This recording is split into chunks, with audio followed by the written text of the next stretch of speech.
to our online audience, depending on where you are. I am Nsukun Rumalo, and I am a consultant at Pegasus, but I'm also part of the Young Scientific Program Committee for World Water Week. It is my honor and privilege to be co-chairing this session on innovations driving the value of wastewater with the lovely gentleman on the other side, whom I will hand over to you to introduce himself and introduce the objective of why we're here today. Good morning. Yes, good afternoon. I am Joseph Landsteiner. I'm working with WABAG. I'm the director of research and development of the WABAG group. And I'm also I'm representing here the International Water Association. And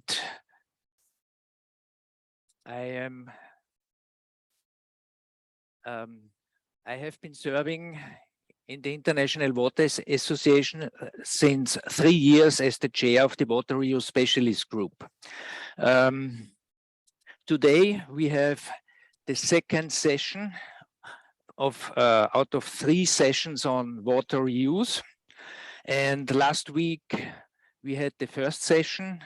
It was the changing value of wastewater and sludges. And today the topic is innovations driving the value of wastewater. The keynote presentation is delivered by Akisa Bari.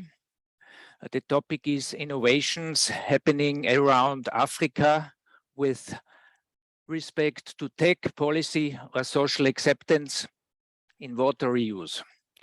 Then the next presentation, the role of innovation in driving the value of wastewater by Dr. Jennifer Molavantwa, CEO of Water Research Commission. Then we have a presenter from CESOL,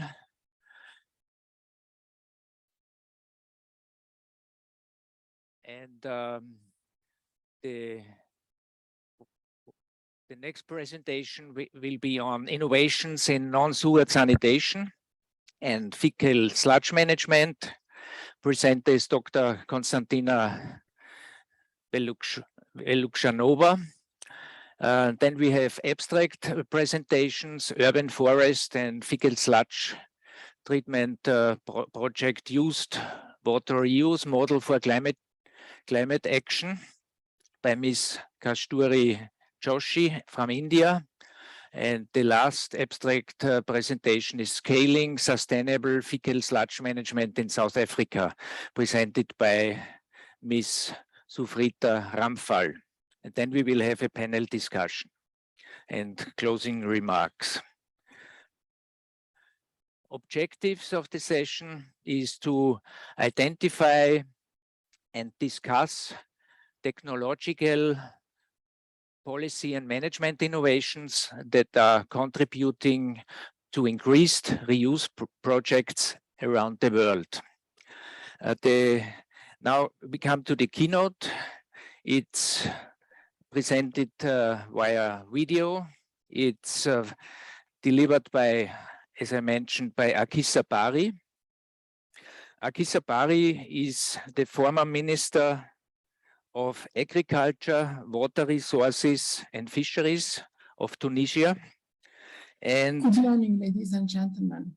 She is professor on water resources management. Her expertise, she's an expert in agricultural reuse and reuse in developing countries. She has been very active in the International Water Association and also especially in the Water Reuse Specialist Group. And yes, please, let's see the video. Living in urban areas in 2050. There is inequality in access to water and sanitation. With no. Good morning, ladies and gentlemen. I would like to thank the organizers of this seminar on valuing wastewater for new solutions for inviting me at this session on innovations driving the value of wastewater. So the title of my presentation is Innovation in Water Reuse in Africa.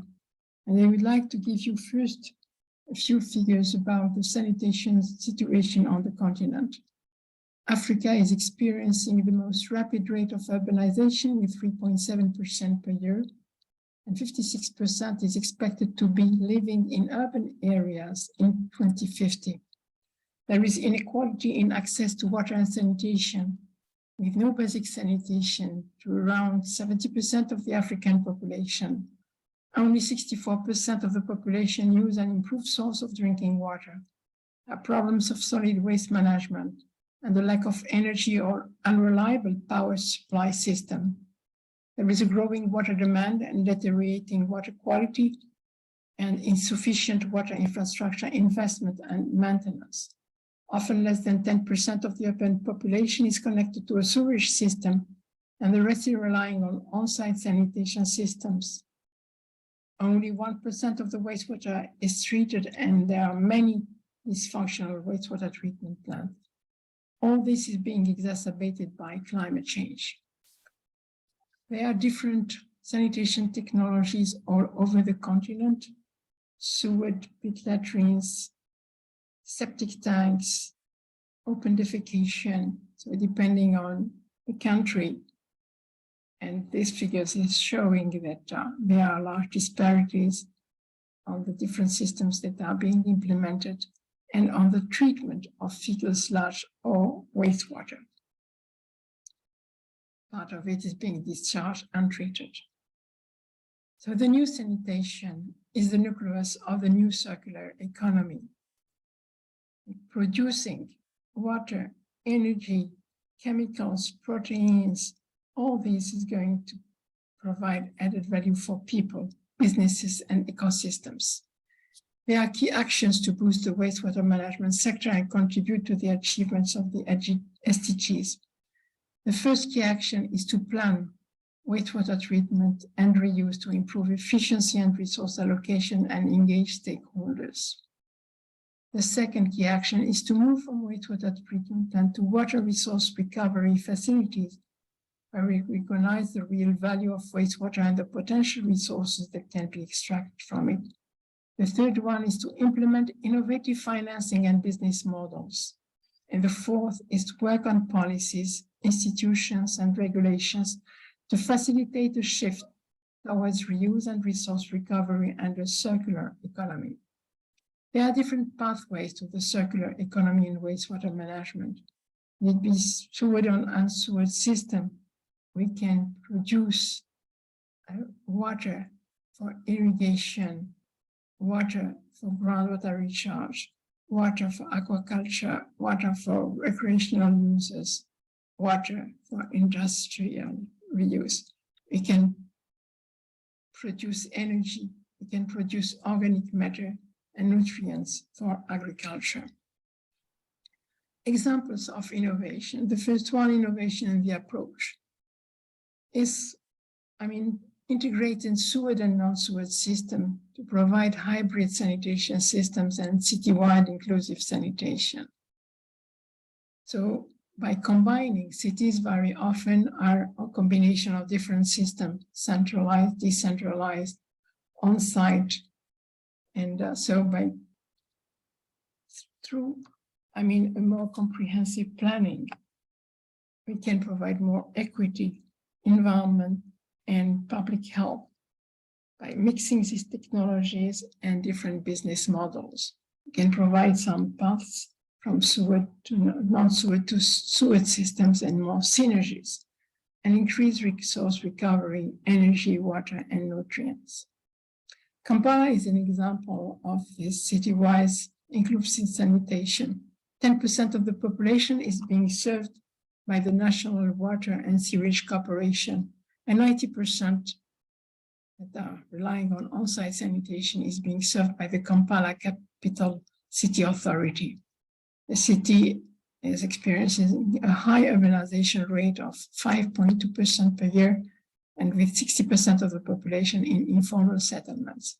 So the city-wide inclusive sanitation approach is going to help provide increased treatment and reuse of wastewater and fecal sludge. They have set up a PPP between the National Water and Sewage Corporation, the Kampala's Capital City Authority, the National Environment Management Authority, and the private MTR Association. The legal environment for safe reuse of wastewater products and byproducts has been set up, and a call center for septic tanks emptying and sludge treatment and reuse and tracking system for the trucks is operational. They are expanding the sewer network and wastewater treatment capacity, producing biogas and generate electricity. And there are different benefits, such as 15% of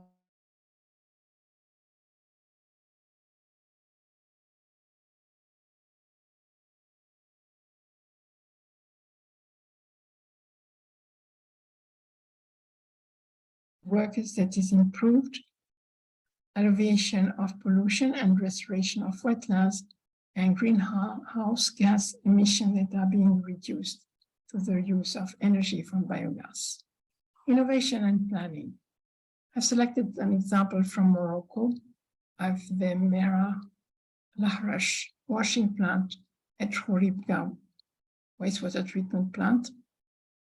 This depends on the Office Chérifien de Phosphate, where they are using the reclaimed water that is being used to wash phosphate, is used to wash phosphate after extraction. And so they are using the reclaimed water for industrial reuse and landscape irrigation. This helps to conserve the groundwater of Khouribga and to cover 30% of the group's water needs. And they are irrigating green spaces within and outside the wastewater treatment plant. Innovation in technology and social acceptance, an example from Durban, South Africa, where they have implemented an engineering field testing platform for sustainable non-sewered sanitation prototypes. It's a collaboration between the Pollution Research Group at the University of KwaZulu-Natal, the Queenie Water and Sanitation, and the private company Kani Isa Projects, which provides a supportive space to test early engineering concept in a real-world environment, while still under the control of technology developers. So you have local teams of engineers, scientists, and social scientists that are supporting technology developers through site selection, community engagement, ethical approach, site preparation, and so on. So they are providing feedback at all stages to technology developers, the Durban engineering field testing team, and to funders. One example of this sanitation system that is being tested is the Blue Diversion Autarky toilet. They are recycling water mostly for toilet flushing. They have achieved a high levels of social acceptance, enable the integration of different forms of knowledge from multiple actors to address the complexity of problems.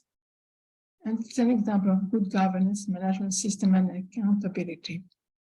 And I would like to underline the importance of the dialectical relationship between science and society.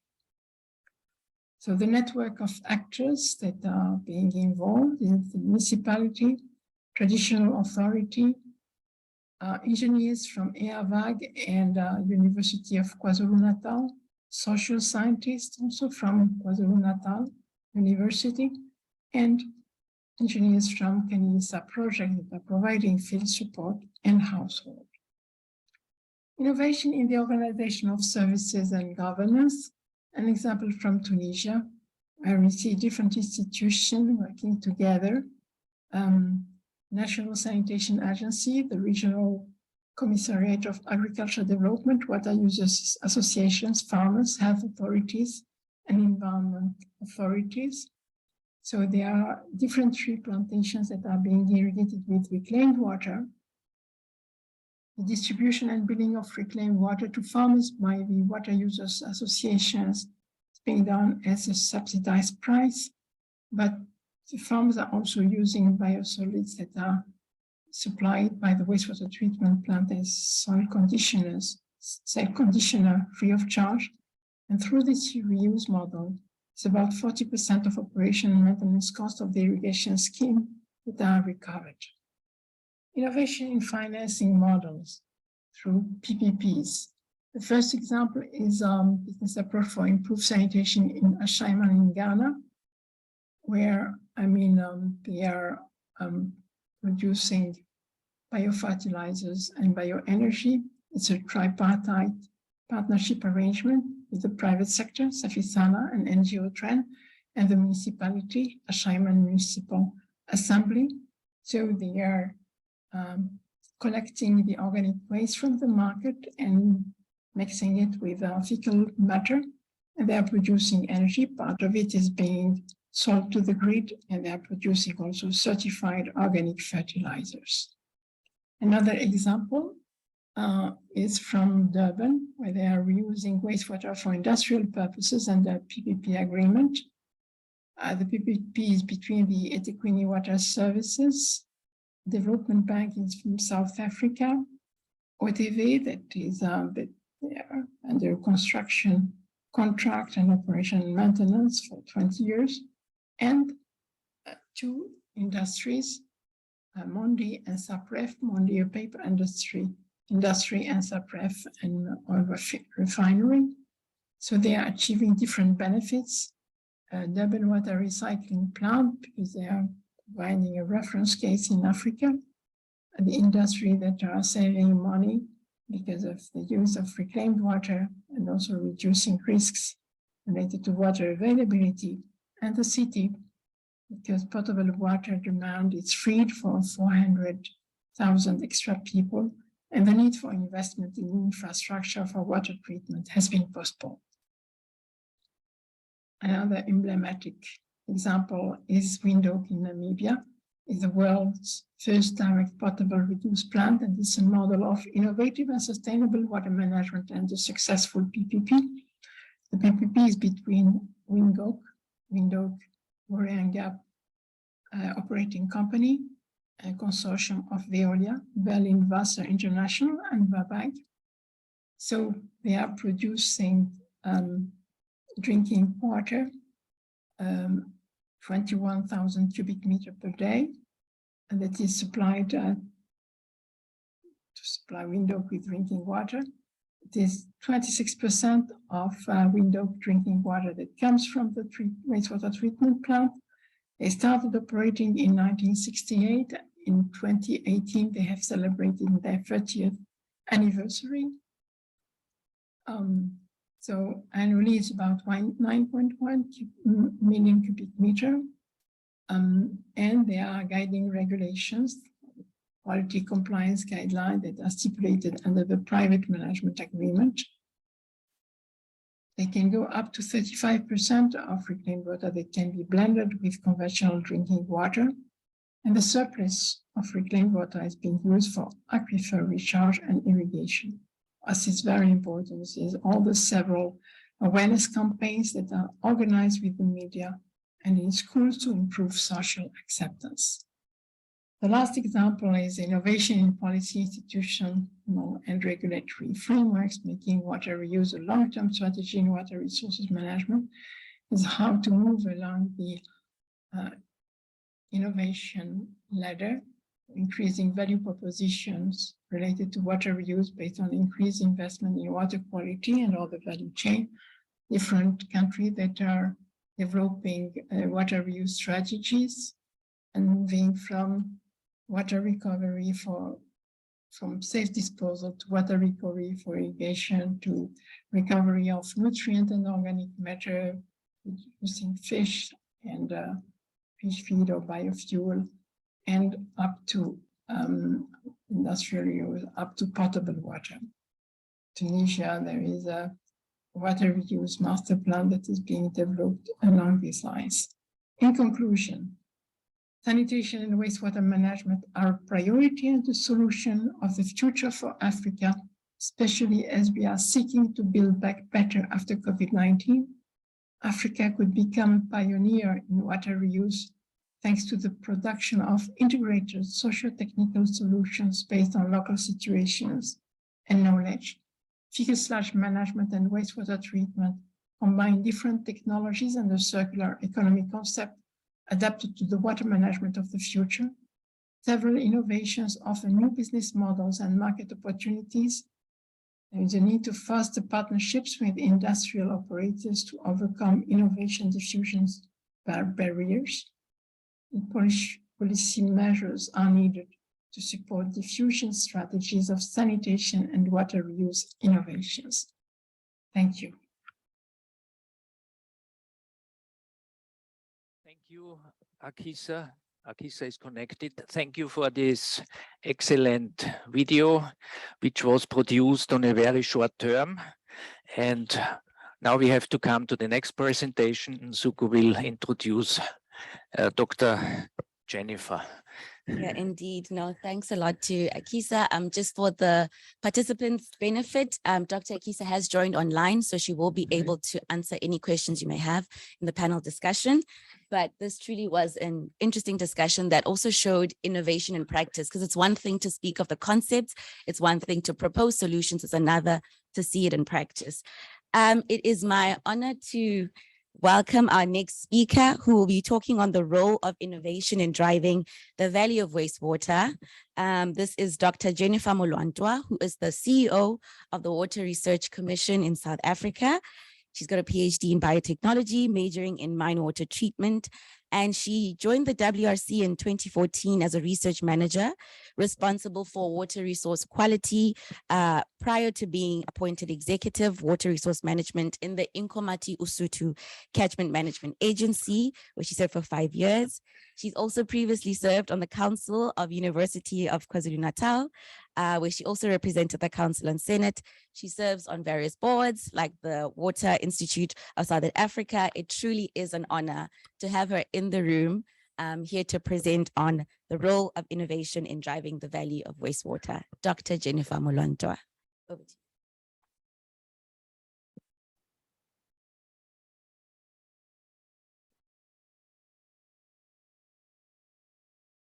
Thank you and good morning, everybody.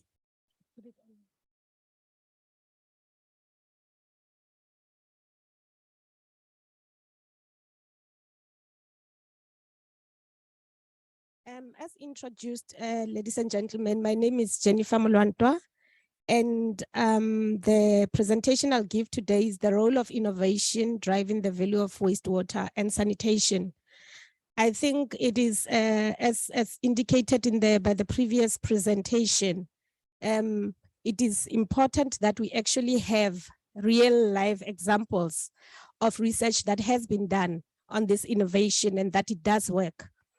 I think in the past, the work of the Water Research Commission was largely focused on linear research, products and outputs. And in the last 10 years, under the leadership of my predecessor, Mr. Desigan Naidu, the WRC then repurposed this work to focus on innovation and impact to ensure that not only are we doing research for the future, but we are also able to respond to the current challenges. And this brings us to the work that has been done over the last 5 years at the Water Research Commission. We are well aware of the drivers of change related to water and sanitation, which includes population growth and rapid urbanization, aging infrastructure and the prohibitive costs that are associated with it, water scarcity and stress, pollution and water quality deterioration, as well as climate change impacts which have resulted in extreme weather events, be it droughts or floods that we have experienced. A typical point in case in South Africa, we have got neighboring provinces that are actually, one is experiencing a drought and another one has recently experienced floods. So how do we then start looking at these drivers and responding adequately to the current challenges? The Water Research Commission has got an innovation strategy which seeks to transition wastewater and sanitation into a circular economy, where we're still having a mixture of the traditional, but incrementally we aim to build and create value from waste. We also seek to transition sanitation into a new future and develop products that we call in the Tesla of sanitation, where we seek to disrupt the current models of sanitation provision and ensure that, as the mantra of our department in South Africa for water and sanitation is that we provide dignified sanitation for all the people. So we've looked at a number of projects, or we've selected a number of projects to showcase today.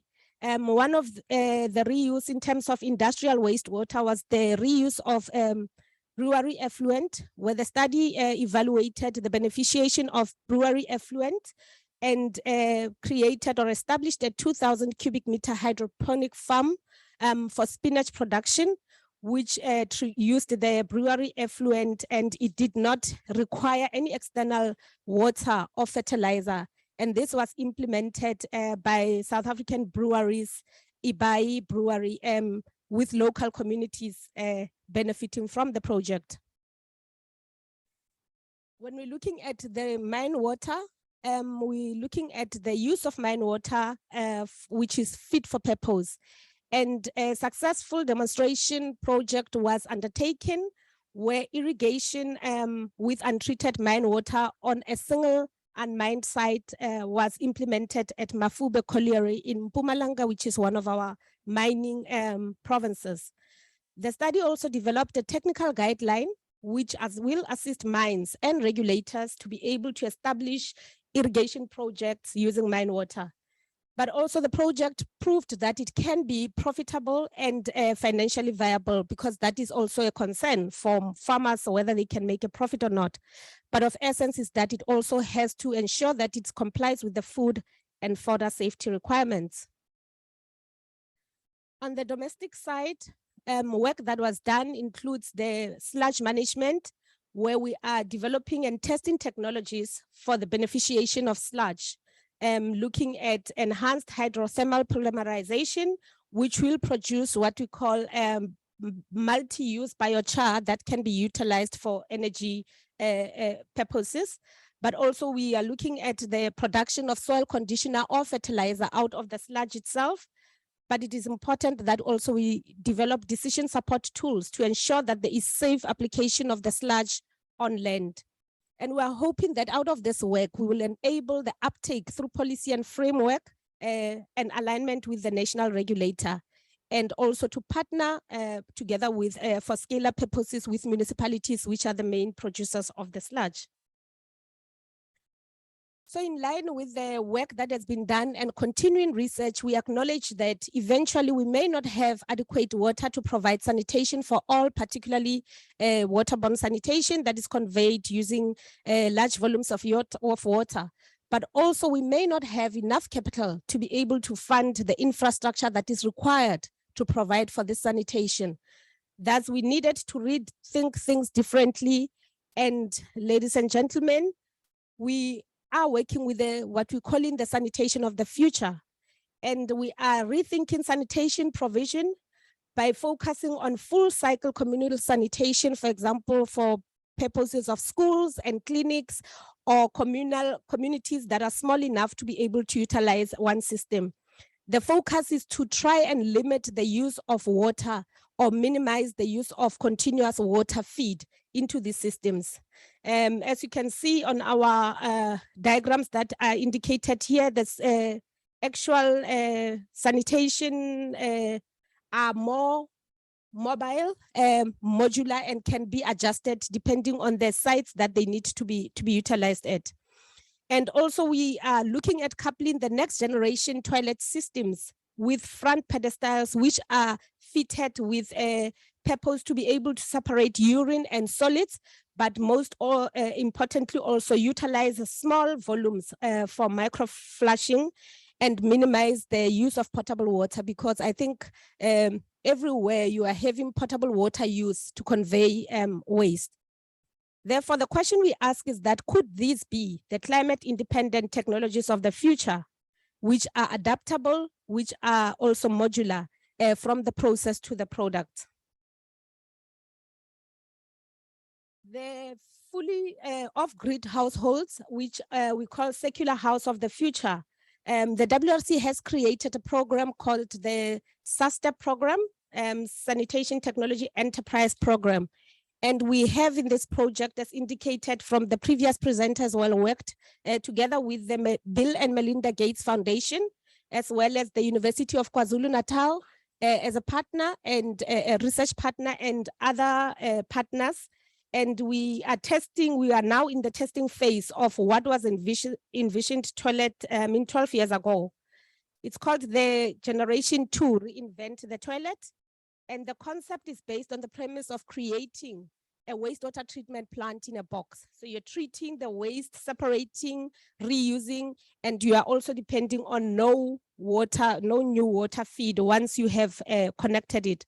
Therefore, it also does not require a sewer, but in future it may require some kind of a drainage system, particularly looking at the byproducts around grey water use. Where do you then start connecting the grey water, because currently the system is interconnected? So we're saying that the future may be closer than you think, because in June 2022, we had the opportunity to actually see the first prototype of this toilet. And as you can see on the upper part, it is fitted into the house. It is fully automated like any flush toilet. You can have it in a rural community. You can have it in a rural household or in a suburban area. But what you see down here below is what would be the prototype for the wastewater treatment work. So in a household, this part would be outside or built in, protected, but you cannot see it. But what you feel and see would be a flushing toilet, but you do not reuse any, you have the potential to treat all of the water, separate the water, and then reuse it in a closed loop. And then the solids can therefore be then extracted, and then you can be disposing them, but it doesn't require your big landfill as currently is the requirement. But how do we ensure that this innovation can be taken up? I think it is very much important that we ensure there's public communication, education, and awareness. We need to have common understanding of various terminologies that we use. We're used to using the word wastewater treatment, grey water. But we ask the question, is it wastewater? Is it a resource? Or is it recycled water? And once we reach that commonality and understanding with the people, the uptake may be easier.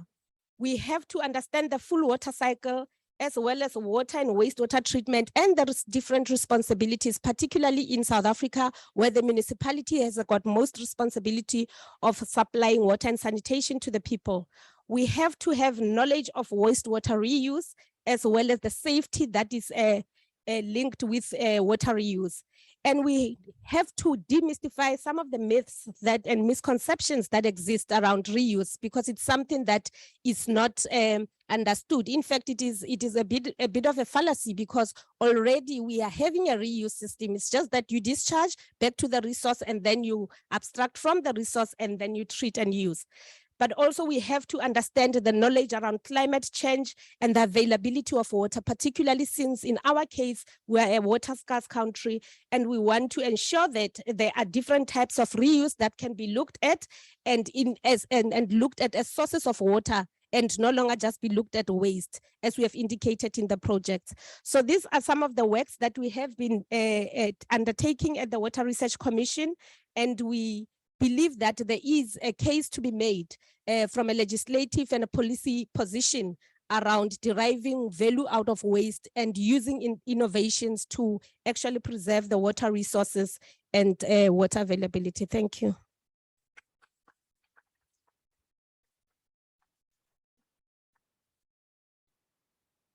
Thank you so much, Dr. Jennifer. I'm sure you have a lot of questions. We're already seeing questions coming through online. I must say, as a South African, this hit home, literally, because it's coming through from my home country, to see what she called the Tesla of sanitation, to disrupt the current models of sanitation. That's my big takeaway. Again, it's really good to see innovation in practice.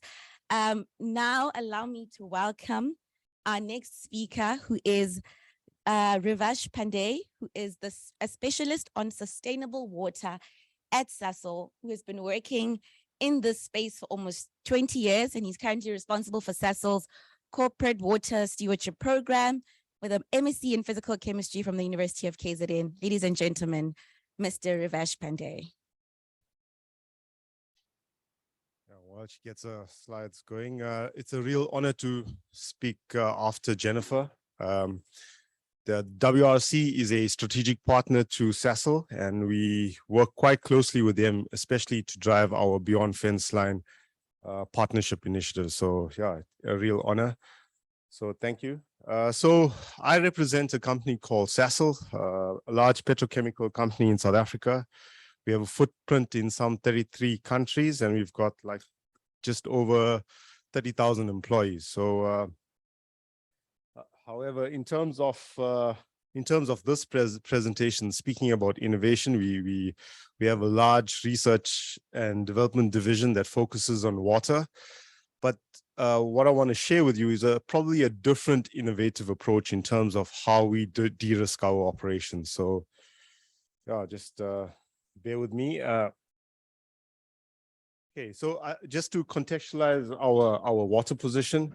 So water is a critical feedstock. In fact, water is our largest by volume feedstock and probably the lowest cost. So in terms of the use of water, we require water to cool our processes, to generate steam and hydrogen.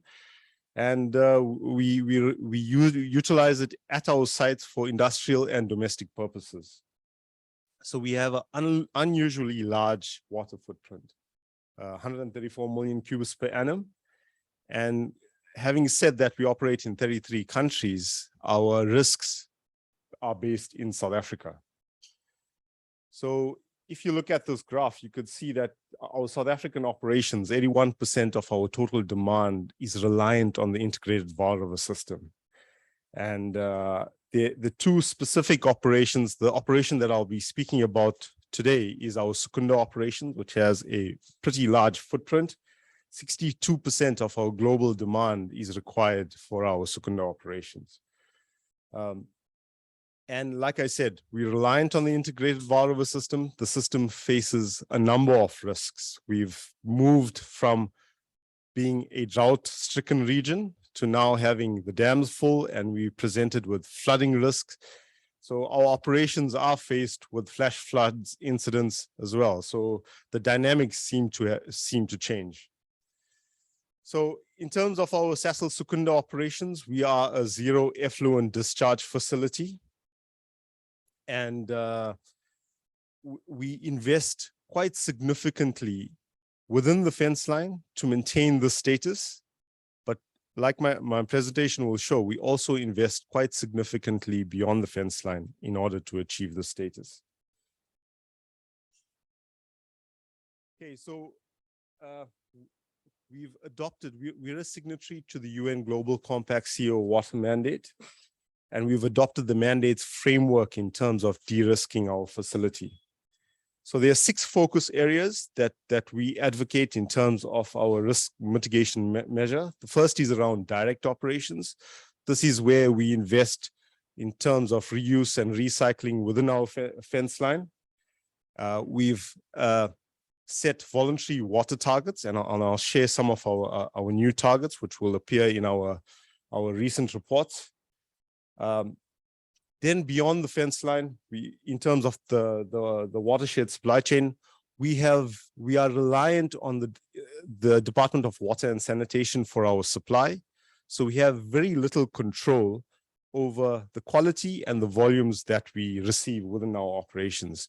So therefore, what we do is we try and work quite closely with the department and other strategic users, such as a water utility, Rand Water, and the electricity utilities company, Eskom, in terms of de-risking our supply.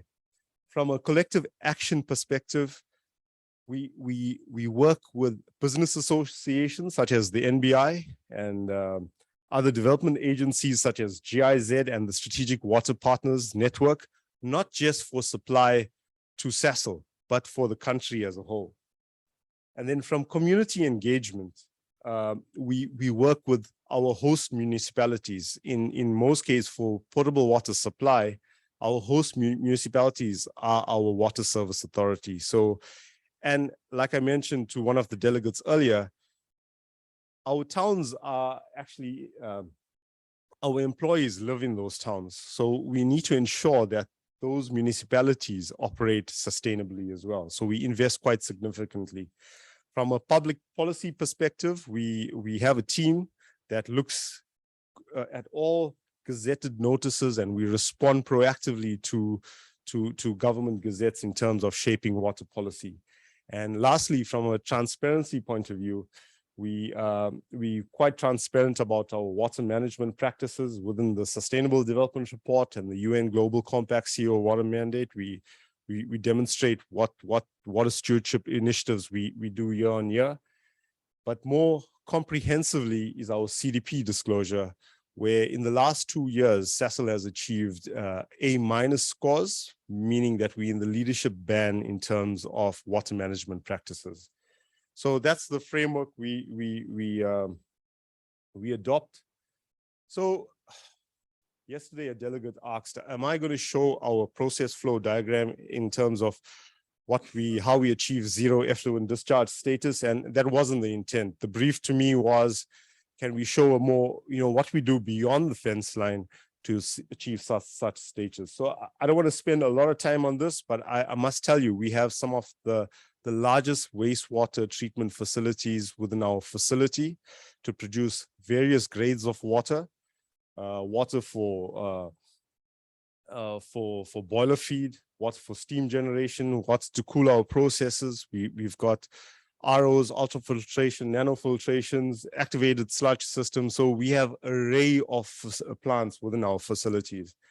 But the message that I want to give here is that, as much as we do enough within our fence line to recycle, reuse the effluents that we generate, we need to focus a lot more in terms of de-risking our feed supply to our operations. So if quality deteriorates, it means that we need to take in more water. So if we invest significantly beyond the fence line to reduce the volumes we intake, it will be much cheaper for us to achieve Z status than trying to focus within our fence line. And so I'll try and show you some of the initiatives that we embark on, but on high level, these are some of the risks we face as a company, and as well as in terms of meeting our Z status. So access and security, I said, it's been changing. We're in a drought-stricken stage at one period, and now we're facing water quality challenges, and we're working with the WRC in terms of trying to mitigate this. From a regulatory standpoint, it's getting more. Our licenses are getting more stringent in terms of our water quality requirements, and so we have to invest quite significantly to ensure that we meet the regulatory status. From a financial perspective, increasing water charges, capital-intensive treatment solutions, and deteriorating water quality more recently is becoming a financial burden for our operations. From an environmental perspective, like any other industry, we have spillages, incidents that we have to deal with, and that's another risk. Climate change, as I shared. What we've been seeing more recently are flash floods during summer periods, and we need to deal with that. So it's been a prominent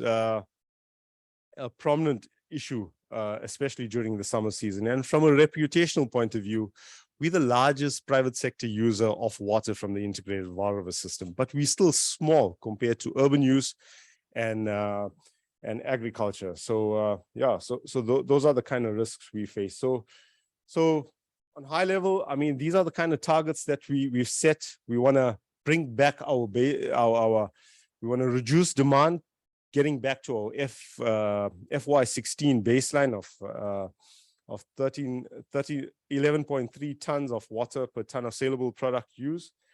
And in terms of our water loss reduction strategy, as much as we're looking at water loss reduction within our fence line, we also supporting municipalities in that regard. Our minister mentioned we recently launched the Green Drop reports. Our other operations, Secunda, Sasolburg operations, achieved green drop status. Secunda scored 86%, so we're quite close to that. And I spoke about the work we're doing with the WRC in terms of a multi-stakeholder approach to understanding our water quality challenges. And yeah, so these are the short-term targets, and we after our emission reduction strategy is finalized, we're going to set longer-term targets. So in terms of what we're doing beyond the fence line collective action, we're working with the Department of Water and Sanitation in terms of ensuring their pump stations can supply us sustainably. So we send technical teams to assess their pump stations, help them with rigging valves. And then in terms of wash support municipalities, we spent quite considerably, just over 11 million US dollars in the Sabanda municipality on water loss reduction, repairs to sewer pump stations, sewer network upgrades. We received the Kaya Awards. In 2017, we won the Initiative of the Year award. Last year, we were runners up, and we hope to do the same this year. And then, yeah, just to conclude, I think what I'm trying to advocate here is that companies need to adopt a stewardship approach. Apart from looking just within the fence line, I think we can achieve far greater and work by working collectively beyond the fence line to achieve things like Z status. So yeah, that's my message to this team. Thanks. Thank you, Rivash, for this very interesting presentation on Sasol's water stewardship.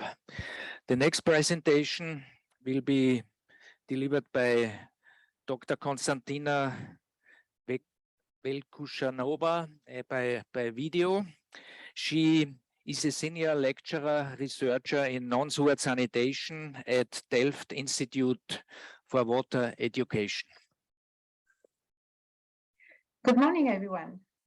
It's a pleasure to join you this morning. And although I couldn't join face-to-face, I'm still glad that I can speak to you about different innovations in non-sewered sanitation in fecal sludge management. If we see about our progress on achieving the Sustainable Development Goals, we can see that it hasn't been nearly as fast as we were hoping for. There's still 3.6 billion people that lack safely managed sanitation services in 2020. And to close the global gap, we need to move at least 4 times faster. In some settings, which are the least developed countries, this progress must move at least 15 times faster. On the other hand, there are some estimations that by the provision of universal access to safely managed sanitation, it would be beneficial to the world, and the estimation is of about 86 billion US dollars per year.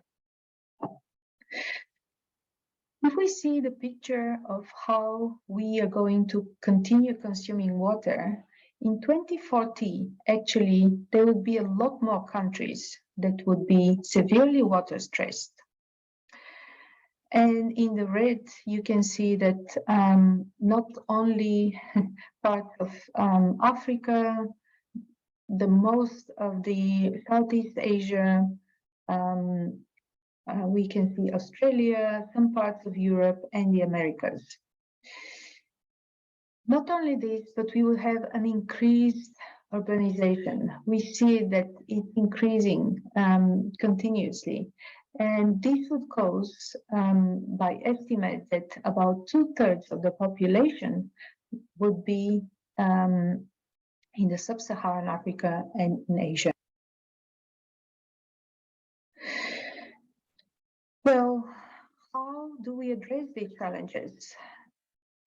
It's clear that we wouldn't have enough water resources to provide for sewage systems or the wastewater treatment types of systems. Not only this, but these systems are also very expensive to run. Well, there are a lot of different innovations in non-sewered sanitation systems. For example, the reinvented toilets started being developed in the last decade. There was a call by the BMGF about 10 to 12 years ago, looking at different ways of reinventing the toilet as we know it. These systems have been primarily targeting low and middle income countries, communities, where people wouldn't have access to any types of sewer sanitation or even any types of basic sanitation provision. Although they are different by the way they treat the human excreta, they have a few common elements. They're looking at the elimination of the pathogens. They also need to be accessible by costs for operation and installation. Then also they need to be modular and easily installable where it's needed. And also they treat the human waste on the site without any connections to water supply, to the sewer, or to the provision of electricity supply. A lot of these systems are looking at the production of valuable resources, such as nutrients, energy, water, or any other types of renewables. This is an example of one of these innovative non-sewered sanitation systems, the new generator toilet system designed and developed by the University of South Florida. It is working with it is a back-end system that could be connected to any conventional front-end system as long as there is a flushing type of toilet. The system could be installed with a solar panel on the roof and is working through anaerobic biodigestion in a combination with a membrane process. There is a further treatment of the effluent through electrochlorination, and the permeate or the purified water that comes out could be very rich in nutrients that also could be beneficial. For example, installing some hydroponics on the back of the system or in a community garden. This type of system can operate on a community or on a household level. Another system is the EcoSan off-grid black water recycling system.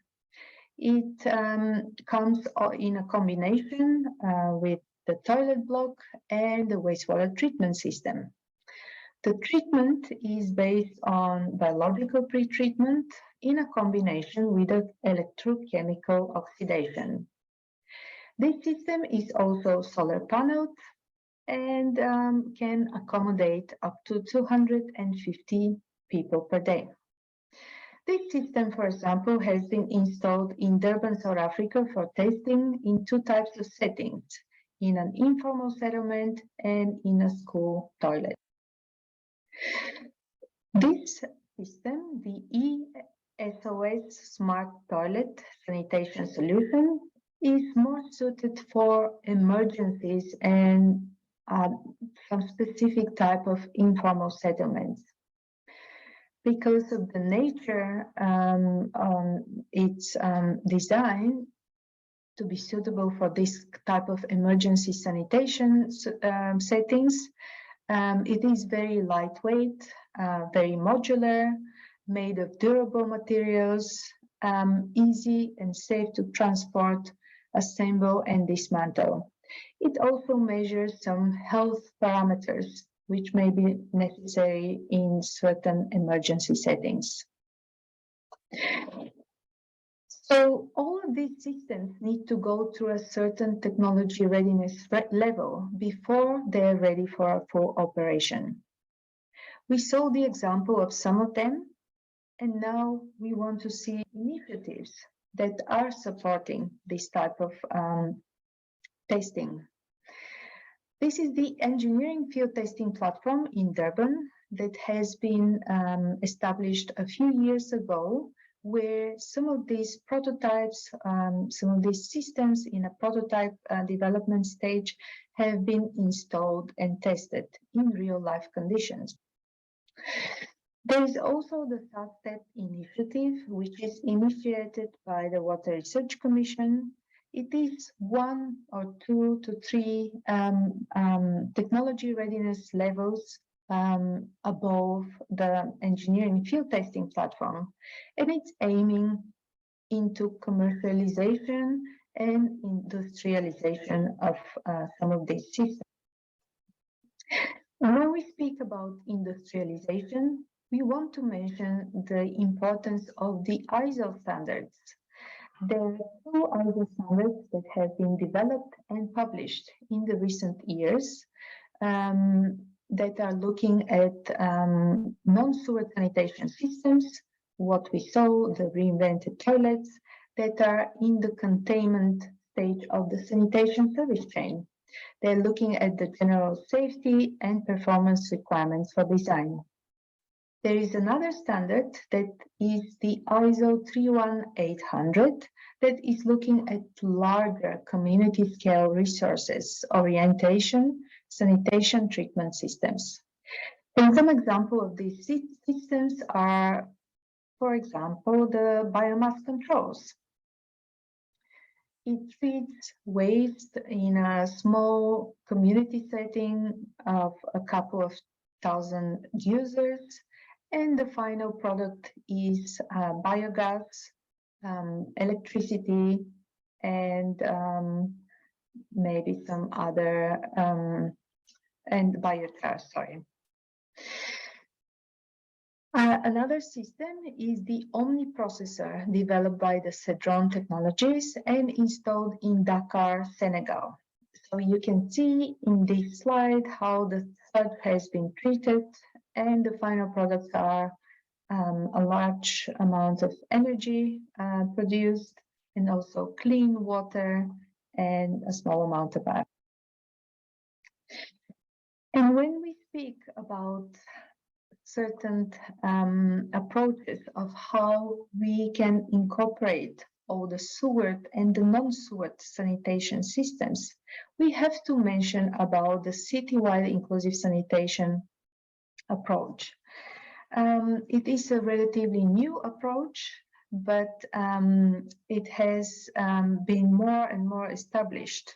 So there are different definitions, but it is looking at urban sanitation where the members of the city have equitable access to sanitation service provision. This is one of the definitions provided by EDAC in Switzerland. Of course, it all comes in contextual solutions and the equity in service. This is all for me. Thank you.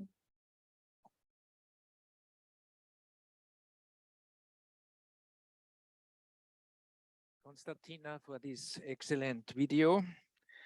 The next presentation will be delivered by Ms. Kasturi Joshi on urban forest and fecal sludge treatment process used water reuse. Ms. Kasturi is a researcher at the Center of Water Sanitation, Water and Sanitation at the CEPT University in Gujarat, and the project has been conducted in the state of Maharashtra. Thank you for the brief introduction. A very good morning to all. So today I'll be presenting before you the case of Sinnar, where the urban forest and garden has been developed by using all the treated water. So just to give you a brief background, the Swachh Bharat mission in India did a phenomenal progress in terms of providing access to toilets. And but the question was, what happens beyond toilets? In the urban India, around 60% of these toilets are connected to on-site sanitation systems such as septic tanks. These septic tanks are desludged on a demand basis, All the septage is then carried and dumped at the open designated or non-designated site without treatment. So to improve this situation, over the past 5 years, a lot of attention has received for FSSM, and the government of India now has a national fecal sludge and septage management policy in place. There are also several policies and programs such as the Amrut Mission, the Swachh Bharat Mission 2.0, which support several activities related to FSSM. And even states in India are progressing and supporting the FSSM initiatives by developing FSSM plans, setting up FSTPs. And there are around 1,000 plus FSTPs in planning or implementation stage in India. So just to introduce you to Sindar, Sindar is a medium-sized town of around 72,000 population in Nashik district of Maharashtra in India. You can see the map towards the left. It is located towards the west of India. It's around 150 kilometers towards the north of the state finance capital of Mumbai. And Sindar is a representative of 4,000 plus small and medium towns of India. Sindar is a water-stressed city. Like many other towns of India, it initially had this issue of open defecation, demand-based desludging, dumping of the septage in open sites without treatment.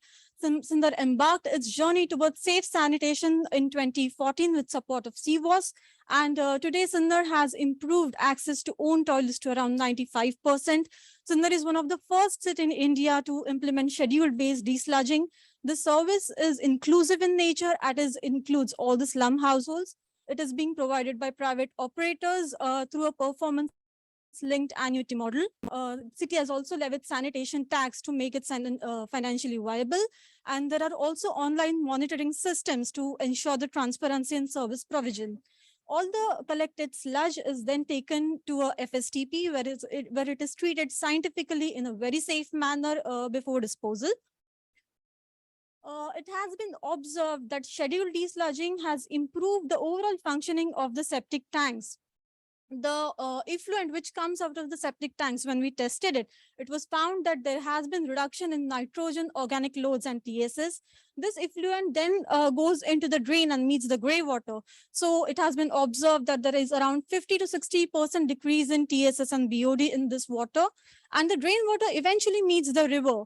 So overall, the on-site desludging of the septic tanks have improved the groundwater quality as well as the river water.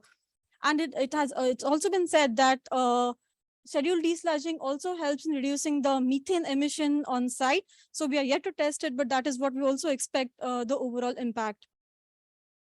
The other important impact of scheduled desludging was that large amount of fecal sludge was received as compared to the demand-based desludging. So all the fecal sludge was then treated at the 70 KLD USB SDB solar-powered STP, and the STP received around 45 to 50 KLD of fecal sludge load every day. And there were two main byproducts, the treated water, which was around 20 KLD, and the dried sludge, which was nominal. And the local municipal council then thought about different ways through which the water as well as the sludge could be reused. They thought of using it for washing of the community and public toilets, washing of vehicles. There were different uses that they were on the plate. And but they were largely governed by different parameters, such as the physical parameters, distance of the reuse site from the FSTP, the quantity and quality of water that was received. There were financial aspects such as the capex and the opex, and then there were things related to user perspective. What could be the sensibilities of the users? Would they accept it? And what would the possible demand? So with all the deliberations, the Sindar Municipal Council decided to reuse the water as well as solids on the site for development of urban forest and the garden. So around 8,000 square meters of land on the site has been converted into urban forest and a garden. More than 1,400 plants of 16 different species, which are all indigenous to the local site, have been planted. All the treated water is reused on the site through drip irrigation systems. Some of the solids are used as manure on the site, and some of it are taken by the farmers. And we have also been conducting regular testings of these byproducts, and they have been found to be fit to the given reuse purpose. Along with the environmental impact, there is also a social impact. So the local municipal council has engaged a women's self-help group for maintenance of this garden and the urban forest.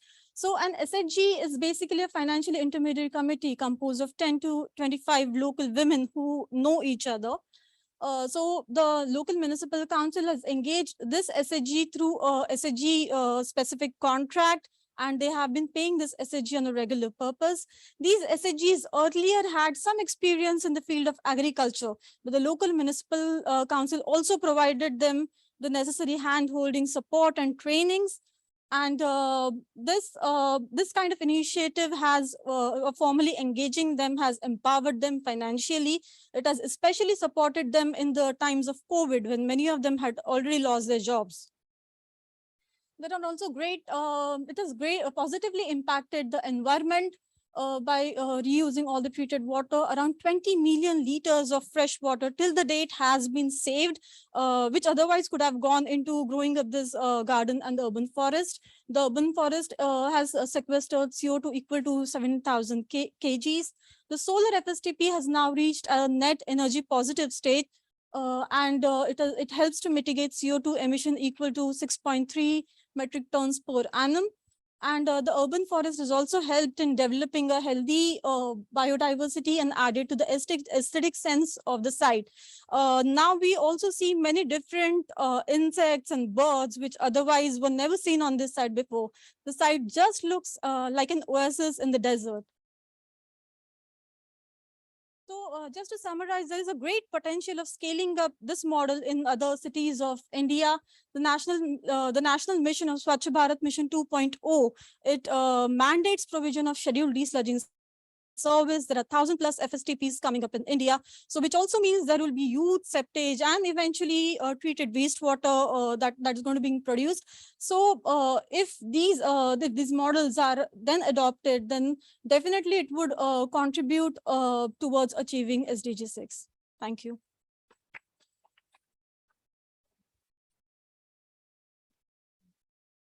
Thank you so much, Kasturi. I think, yeah, it truly is beautiful to see the work that's being done, and it would be great to see another presentation later to hear more about the 1,000 that have been planned and see what scaling such a project looks like.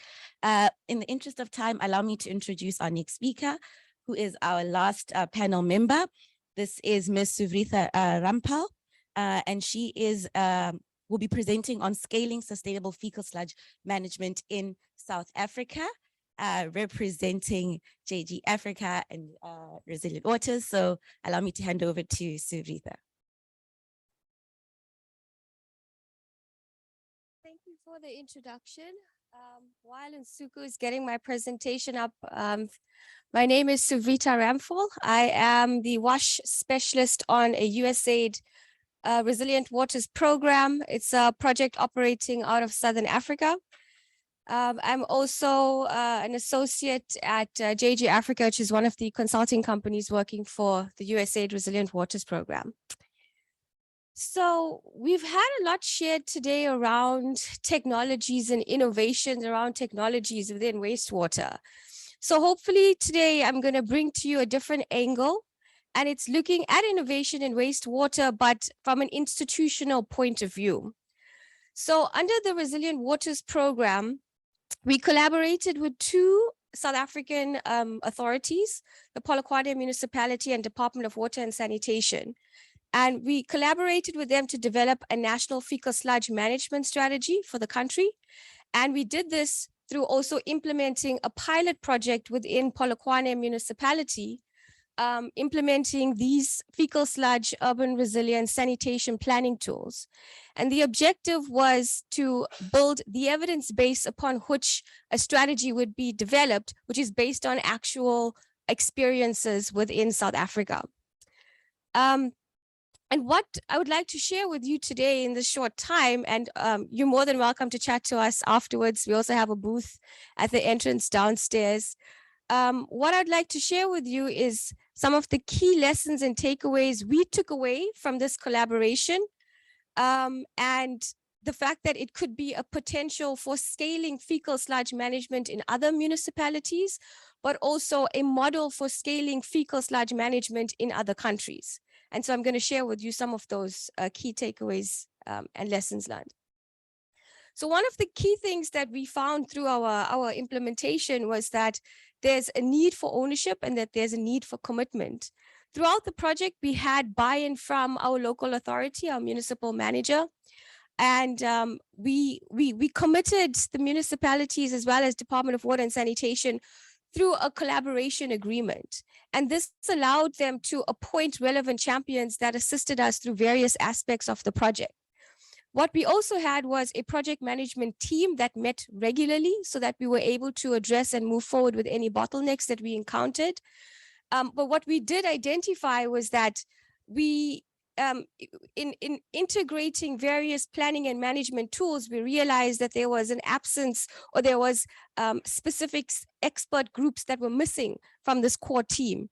And what we realized, if there's, or when there's the opportunity to scale up FSM, is there needs to be adequate representation of those experts sitting within those core teams. What we also found through implementing these various tools is that some of these tools municipalities were familiar with, but of course there were others, and those went off quite smoothly. But others, for example, urban resilience planning, wastewater technology, options planning, these were relatively new processes. And we found that the municipal team actually took a back seat and allowed us as the expert team to move forward with these processes. So in thinking about scaling FSM, what's needed is that there's more time needs to be allocated upfront to identify what are the capacity needs, what are the capacity gaps within that municipality, and then to design these processes to first address those capacity gaps so that we can all move together in a more collaborative process. Interestingly, what we found was that the links between sanitation and urban resilience, they don't really carry through to operations on the ground.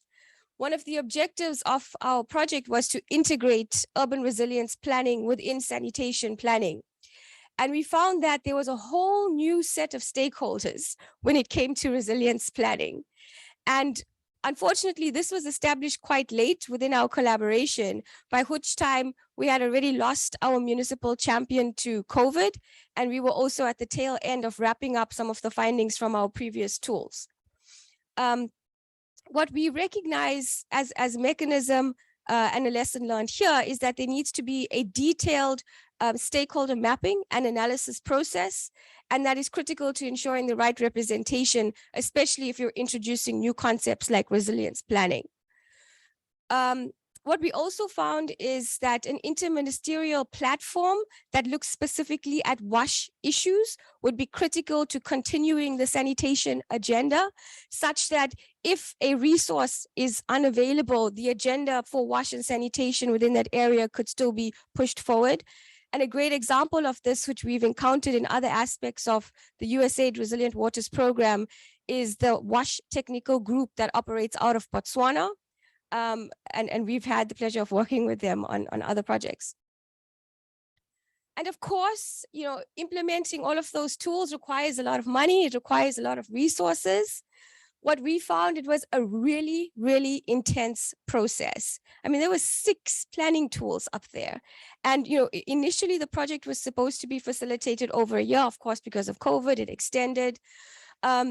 But what we found that we as a project funded these planning tools. So if a municipality has to do that themselves, this is a lot of resources that need to be made available upfront. So the municipality needs to identify what information do they need to know, what is critical for them to move forward with their planning. And they need to integrate this within their annual budgeting and planning cycles, as most local authorities do.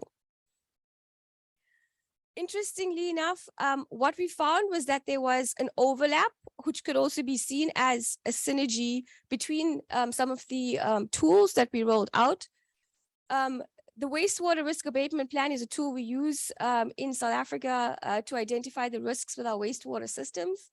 What we found is that within each of the tools that we applied, there were elements of risk identification and risk analysis that can be applied at different levels. What this tells us is that municipalities they're already engaging in these initial steps of the bigger picture of urban resilience planning and sanitation planning.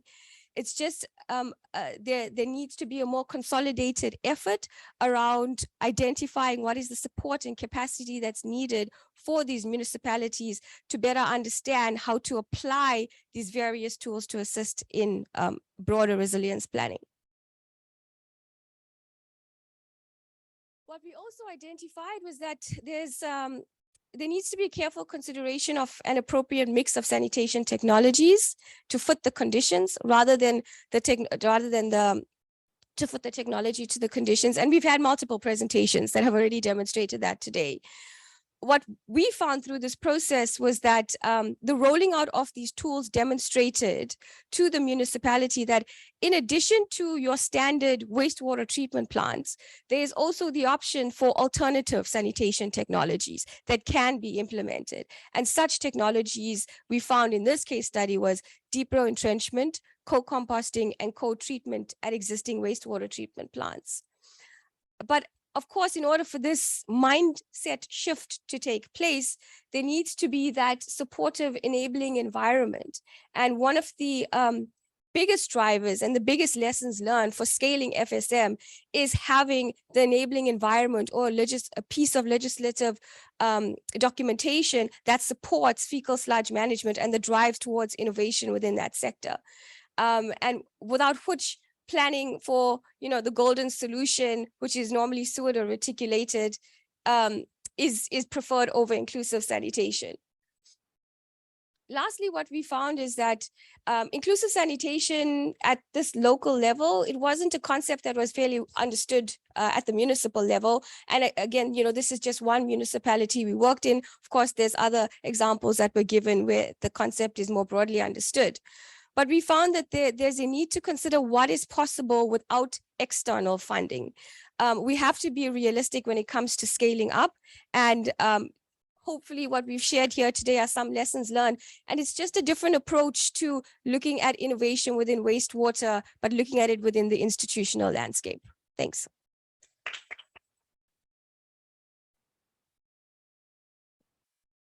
Thank you, Ms. Sufrita, for this very good presentation.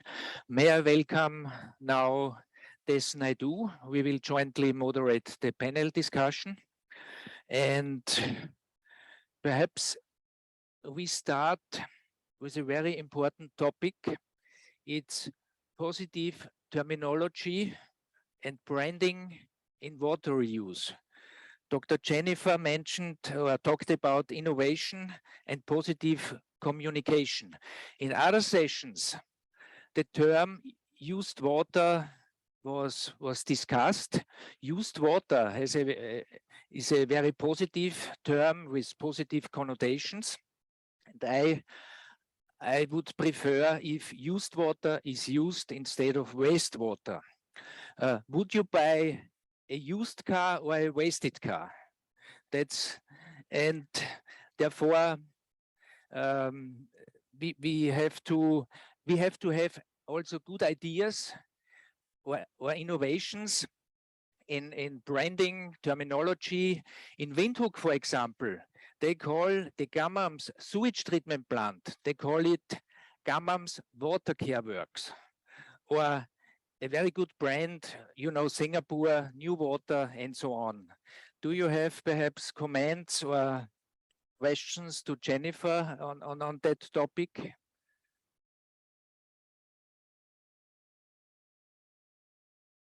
Maybe I'll take it from there. Thank you, Joseph. And thank you to the speakers for those really good presentations. And we've had quite a journey. Akisa's given us a view of what's happening in Africa. And you can see that although there are many deficits, there are some incredible opportunities. And it's really profound that one of the strings running through the presentations, and I'll come back to this just now, is the notion of leadership. Jennifer offered what the WRC and its various partners are doing around really defining the cutting edge in this domain, which is really, really powerful. And then we heard from Ravash around what responsible corporate citizenship can be. And I think we have to admit to ourselves that while it's useful to have a couple of companies that are playing in this space, it is also true that the majority of companies are not. And there are certain things that we may have to do in order to engage that. And then we went into Tina's view around what is happening around the world. And I understand she is available online to respond to the questions as well, which is great. And then Kasturi gave us all of the practical things about how you actually engage this, and not just in the large metros where we tend to play, but in much smaller towns that are much less resourced, that have maybe much more agility to be able to make the changes that we want to see. And SIWI, I'm glad you got your voice back, although I think you gave me some of your stuff. Talks about this being beyond the technology, beyond the plans, how you organize that ecosystem to cooperate around the major stakeholders is fundamental. And these were powerful, powerful messages. Thank you very much indeed. So colleagues, while you're thinking about your questions and the one that Yusuf put out, I want to pull one out of the chat, which I shall remind you, you can find on your app for those who are working through that. I can't tell you exactly how to navigate it, but you can do it like I did by accident, and you'll get there. But one of the fundamental questions around this is that all of this is really great. It's really encouraging. It's particularly encouraging that you're getting global leadership coming from the South. But where do you start? What's the initiating point? Who should stand up first? So colleagues, this is for the panelists as well as for all of us in the audience. Are there any responses? Incidentally, there's no speaker in the room. This is for the folk on the other side. So, because I was asking for it to be picked up so I could hear. Are there any takers about who starts this? Jennifer, you're the brand new CEO. Got to put you on the spot. Thank you. Thanks, Des. I think for me,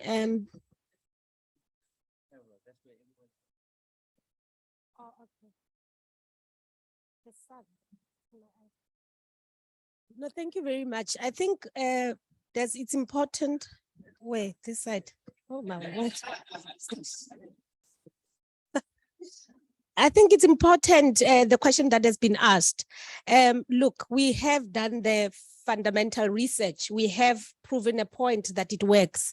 And now we are at the point where we need to be engaging partners and stakeholders in the take up. I think there's most of the importance lies around the buy-in on the solutions that we're talking about on these values. And I think you raised a very important point around the nomenclature and the terminology that we use. I mean, at the next conference, let's not use those words like waste. Let's use resource. It starts by doing. But the ultimate and the final uptake has to be within governments and for implementation.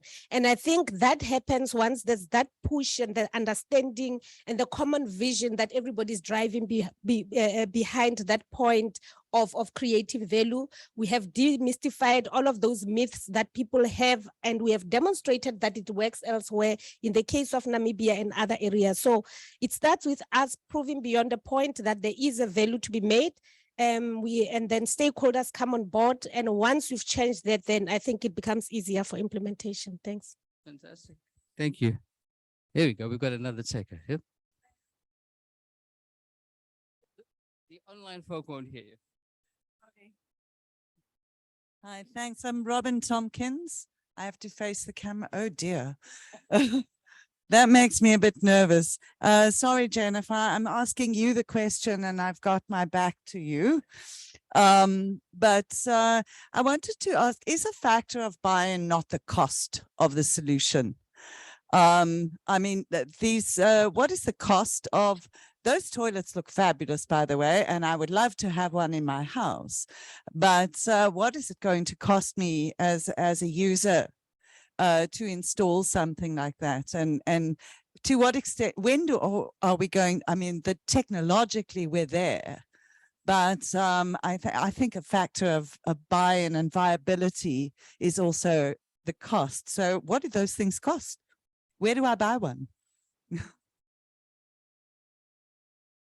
Thank you for the question. I think the first one is, let me take a step back and talk about the foundation's vision around this, is that there has to be global access. So irrespective of what it will cost, there has to be that minimum requirement of making sure that you still have got the same quality, similar to your cell phone. You can have your top of the range, or you can have, but it must be able to do the same thing, and the feel and the touch and the experience must be the same for everyone. So that is that. And in there lies they're driving the technology to try and push the cost very, very low, so that they go to, and one of the key things they're focusing on is that you need to have like a global economy around it. So you don't have everybody kind of producing it initially, but you have got mass production and be able to ship this out globally, and that would probably drive the cost down. Look at solar panels, right? They used to be so expensive, and with the challenges of energy, climate change, and the cost of doing electricity and all of that, more people are getting into that space, and the cost it's been driven down. One of the, when you're asking how far are we, if you can Google, I think we saw it last night on Sasol has actually, not Sasol, Samsung has actually started. So the idea is that you can be able to buy it from, you know, your, I don't know what the shops are called, but like your Massmart or whatever, but you can decide you want an iPhone, or you want a Samsung, or you want a Nokia. So that is the idea that we are. Generation 2, it's about 5 years away. One more question, For me. right? Thank you. Thank you. Yes.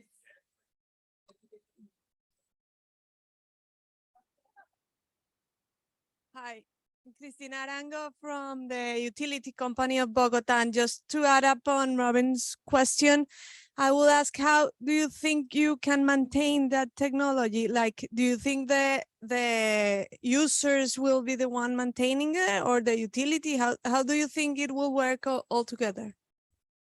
Let's spread this out a little bit. Tina, do you want to take that? Yes? Yes, very short I answer, actually yeah? raised my hand. Yeah, I'll try. Thank you very much. Yeah, it's a very good question. So in my talk, I touched a little bit on the ISO standards. So we have these standards that are looking at ensuring that these systems are performing safely, and also their operation and maintenance is brought to a level where we can function. If you picture your washing machine at home, you have sometimes you press buttons and you can operate it yourself as a user. But then if you need to have major operation process done, or something is not working properly, you have the service provider where you can call and they can come to fix it for you. So it's a very similar concept. Nobody expects that the users would be very knowledgeable in all of these processes, how they're working, and have to dig into the backend systems. But that's what we are trying to achieve, to get to the simplicity level where the users press the buttons, we have the systems operating, and when we need them to be serviced or maintained, we can call the appropriate experts to this. Fantastic. Thank you, Tina. Thank you, Tina. It is about the new sanitation value chain that actually has to be built. Colleagues, I know there are lots more questions. Please carry them through to the next session, because right now I do have to give it back to Yusuf and Nsuku to close. Thank you, Des. Yes, I would like to thank the speakers for their excellent presentations on innovation and policy management, social acceptance and technology. I think we all agree that innovation is a key driver to increase the share of reuse projects around the world. Therefore, positive environments have to be created for the promotion of innovation, from R&D funding to support in implementation to full scale. Innovation is the practical implementation of ideas that result in the introduction of new technologies, processes, services. For the implementation of water reuse projects, however, there are still many barriers, such as public acceptance. Nevertheless, the practice of water reuse has gained substantial momentum. For example, there are a lot of potable reuse projects in the US. And in India, a lot of industrial water reclamation facilities have been built and successfully operated. The main reasons for that are water stress and water supply security, which is boosted by water reuse. And for these reasons, I'm very optimistic that water reuse will massively gain in importance. And with that, I close the session. I thank you all for your active involvement. And last but not least, I always have to promote our conference in India. It will be the 13th IWA conference on water reclamation and reuse, organized by the Water Reuse Specialist Group and the Federation of Indian Chambers of Commerce and Industry in January 15 to 19 at Chennai, state of Tamil Nadu, next year. I would cordially invite you to join this global event on water reclamation and reuse. Thank you. Just a note that the conversation does continue in the music hall at 11. We will continue to talk about used water over there. So please do join us.